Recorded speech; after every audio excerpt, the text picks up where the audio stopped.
Bismillahirrahmanirrahim. Assalamualaikum warahmatullahi wabarakatuh. Hai teman-teman, apa kabarnya hari ini? Semoga teman-teman selalu sehat jasmani dan rohaninya ya. Alhamdulillah, Bu Elza dapat kembali menyapa teman-teman yang ada di rumah dan tentunya untuk menyampaikan materi yang menarik. Nah, kira-kira materi tentang apa ya? Supaya teman-teman dapat memahami penjelasan dari Bu Elza dengan baik, silahkan simak dengan seksama dan fokus.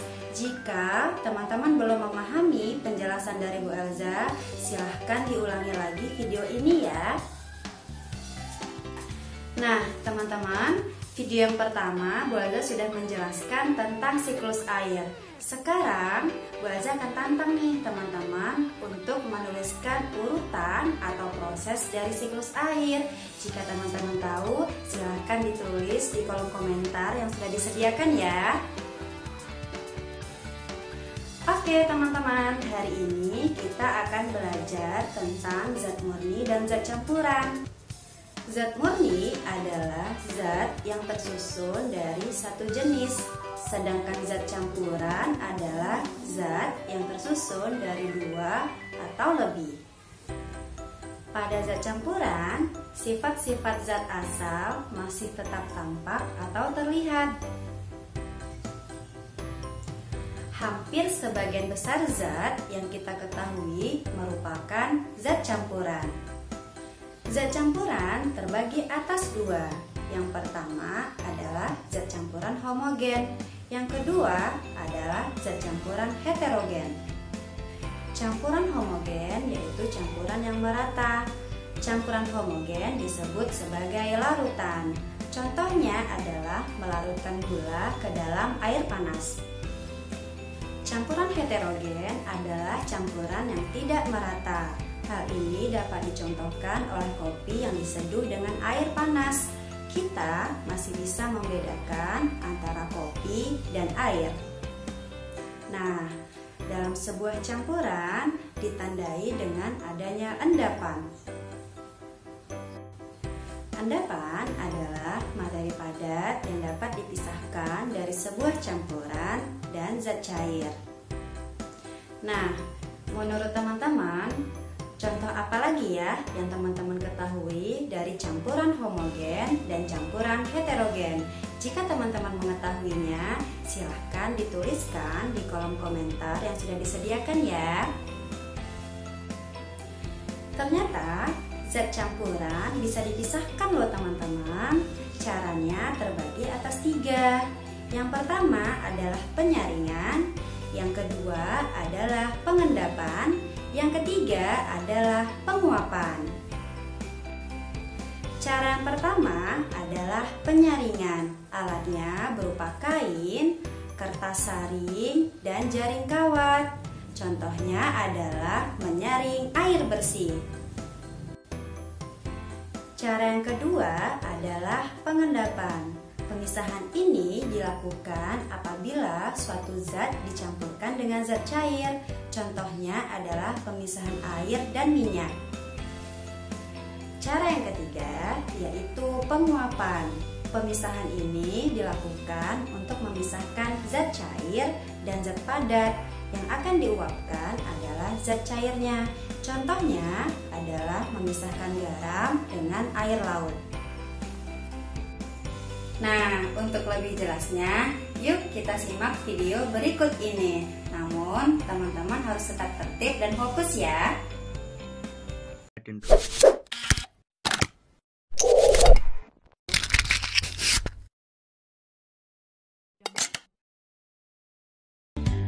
Coba perhatikanlah beberapa gambar berikut. Gambar apakah ini? Ini adalah gambar secangkir teh. Lalu, ini? Betul, ini adalah gambar secangkir kopi.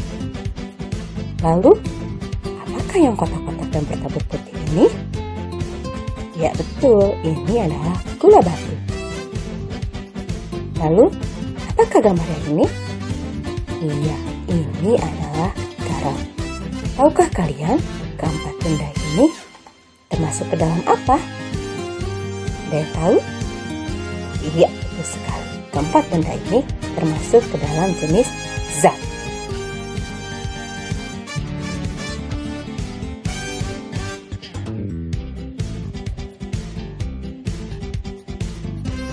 Apa itu zat? Adakah yang tahu apa itu zat? Mari kita sama-sama cari tahu apa itu zat.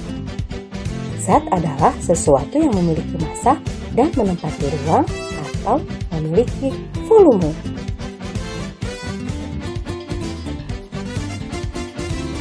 Anak-anak, bentuk zat itu ada? Betul, ada 3. Yang pertama ada zat padat, yang kedua ada zat cair, dan yang ketiga ada zat yang berupa gas. Betul sekali.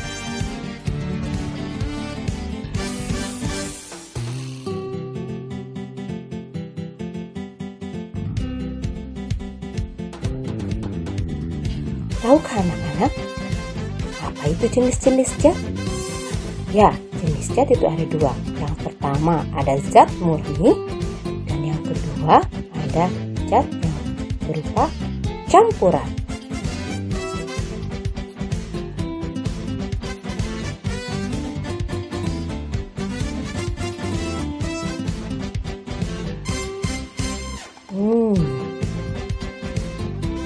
Apa itu zat murni? Ada yang tahu itu zat murni? Aha, zat murni atau zat tunggal merupakan materi yang hanya tersusun atas satu jenis zat saja. Lalu, adakah yang tahu apa saja contoh zat murni itu? Ya, salah satu contoh zat murni atau zat tunggal yang pertama ini adalah gula. Lalu, yang kedua adalah garam. Garam termasuk contoh zat murni atau zat tunggal. Dan yang ketiga ini adalah betul, kapur tulis. Kapur tulis pun termasuk ke dalam zat murni atau zat tunggal. Lalu, apakah yang berkilauan ini? Ini adalah emas. Emas pun termasuk salah satu contoh zat murni. Ini hampir sama dengan emas selanjutnya. Apakah ini? Ya, ini adalah perak. Dan yang terakhir, contoh zat murni itu adalah betul, kayu. Nah, keenam, benda ini termasuk contoh zat murni.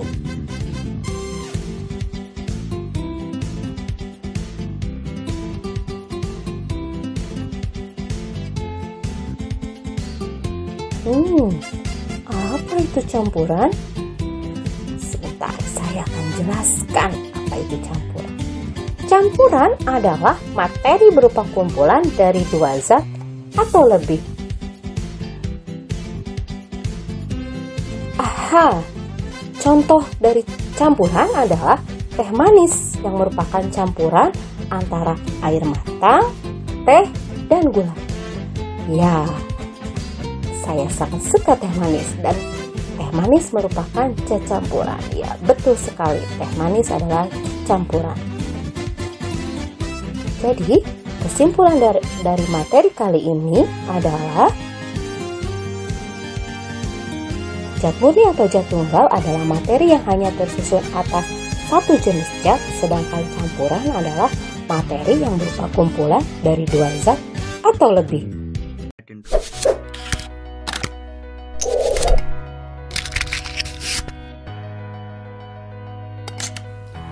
Apakah teman-teman sudah paham materi ini? Jika sudah paham, Bu Elza nanti akan membuat 5 eksperimen. Nah, simak terus ya. Hai teman-teman, kali ini Bu Elza akan mendemonstrasikan beberapa percobaan dari zat campuran. Nah, beberapa bahannya sudah Bu Elza sediakan loh. Tara!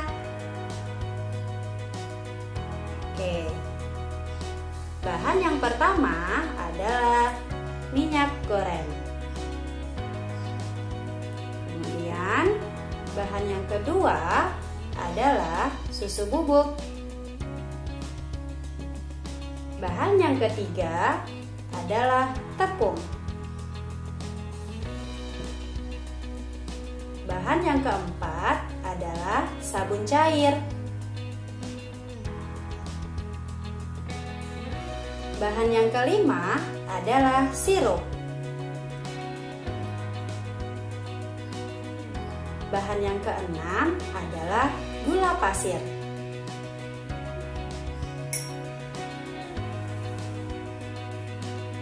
Nah, teman-teman, untuk percobaan yang pertama adalah melarutkan gula pasir. Bu Elza sudah menyediakan beberapa larutan gula pasir yang berbeda. Larutan yang berwarna hijau, Bu Elza tambahkan gula pasir sebanyak 6 sendok. Larutan yang berwarna kuning, Bu Elza tambahkan gula pasir sebanyak 3 sendok. Larutan yang berwarna merah, Bu Elza tambahkan gula pasir sebanyak 1 sendok.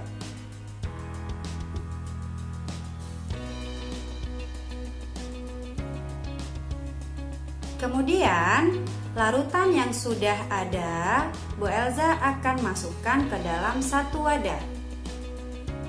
Nah, larutan yang 6 sendok tadi, Bu Elza masukkan ke wadah.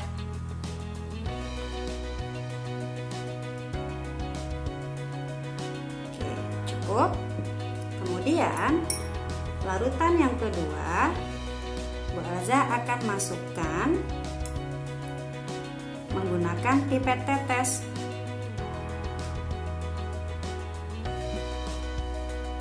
Masukkan sedikit demi sedikit.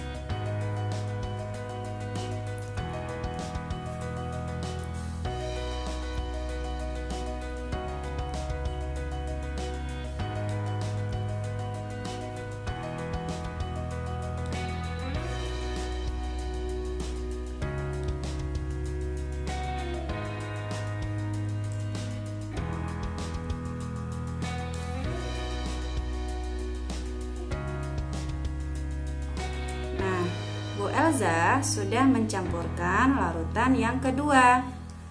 Sekarang Bu Elza akan mencampurkan larutan yang ketiga.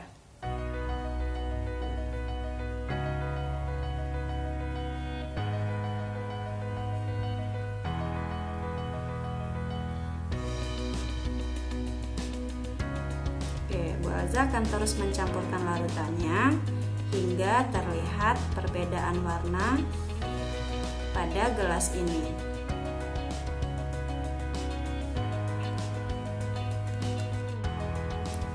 Nah, teman-teman, Bu Elza sudah mencampurkan larutan yang ketiga. Semua larutan yang berbeda tadi Bu Elza letakkan di dalam satu wadah. Tampakkan perbedaannya?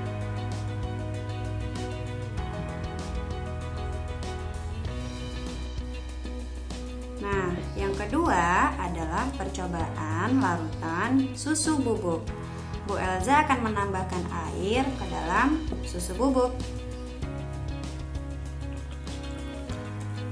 Setelah Bu Elza tambahkan air, Bu Elza akan mengaduk susu bubuk.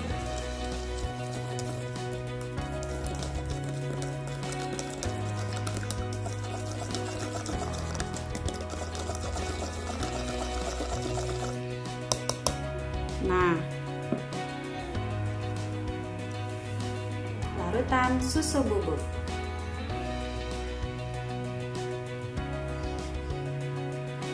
Percobaan yang ketiga adalah melarutkan tepung.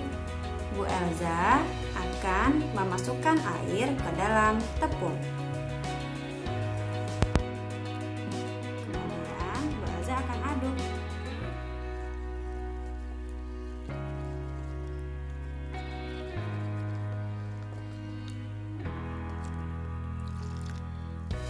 Oke, teman-teman, di sini ada dua percobaan yang berbeda. Yang pertama adalah percobaan larutan susu bubuk. Oke, teman-teman bisa lihat di sini apakah ada endapan.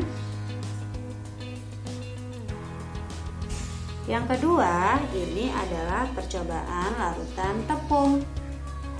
Nah, teman-teman bisa lihat apakah di percobaan kali ini ada endapan.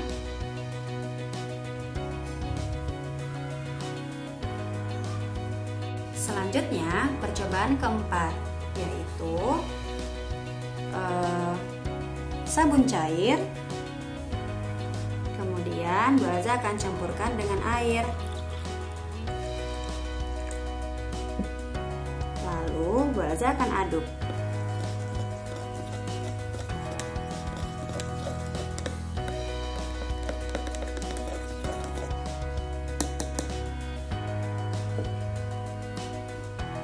Kita diamkan selama beberapa menit. Percobaan kelima, Bu Elza akan mencampurkan sirup, kemudian minyak goreng, kemudian air. Nah, masing-masing bahan ini Bu Elza akan satukan ke dalam sebuah wadah. Sekarang Bu Elza campurkan yang minyak goreng terlebih dulu ke dalam wadah sirup.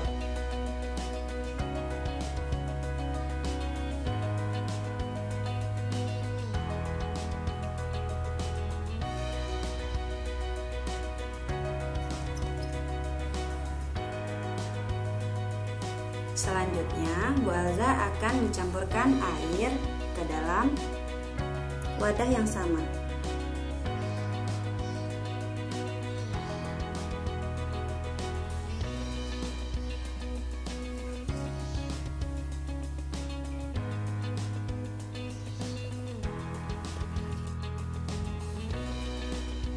Nah, teman-teman, setelah Bu Elza diamkan selama beberapa menit, Bu Elza akan mengecek yang larutan sabun cair. Apakah teman-teman melihat pengendapan?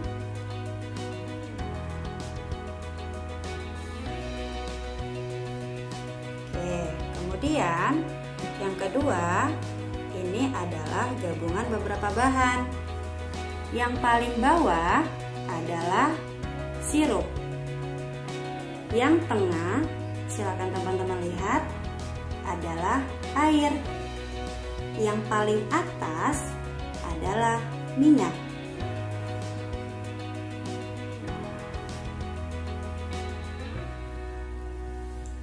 Nah, teman-teman, untuk memudahkan teman-teman membedakan percobaan yang terakhir, yang paling bawah adalah sirup.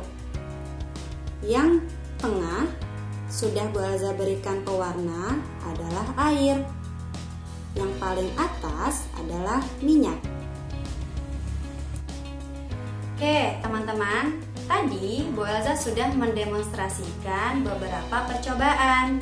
Nah, percobaan tersebut tentunya menghasilkan jawaban yang berbeda-beda. Silahkan teman-teman tentukan percobaan pertama, kedua, ketiga, keempat, dan kelima. Apakah termasuk zat murni ataukah zat campuran? Jika termasuk zat campuran, apakah campuran homogen atau heterogen? Jika teman-teman mengetahui jawabannya, silahkan nanti teman-teman tuliskan jawabannya di Google Form yang sudah Bu Elza sediakan.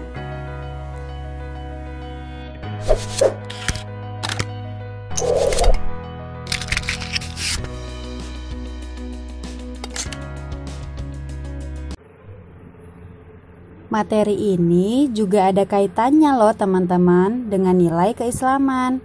Misalnya lautan yang airnya tidak bercampur yang disebutkan dalam Al-Quran surah Ar-Rahman. Yuk kita lihat. Video ini menampilkan tentang masalah dua lautan yang tak pernah menyatu. Video yang bagus tentang kebenaran firman Allah Subhanahu wa Ta'ala dalam surah Ar-Rahman ayat 19, 20 dan 21. Dia membiarkan dua lautan mengalir yang keduanya kemudian bertemu. Antara keduanya ada batas yang tidak dilampaui masing-masing. Maka nikmat Tuhan kamu manakah yang kamu dustakan?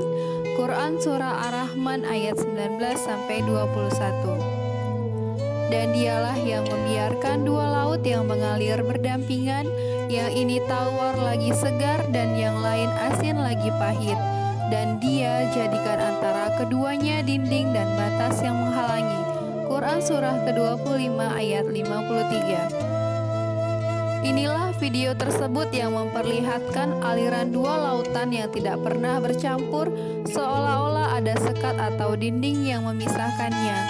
Masya Allah, maha besar Allah yang maha agung.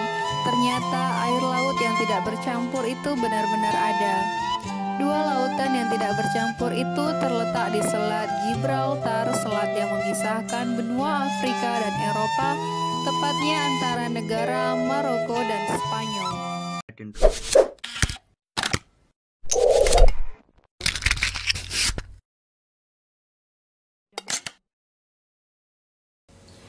Alhamdulillah jika teman-teman sudah memahami penjelasan Ustazah dengan baik.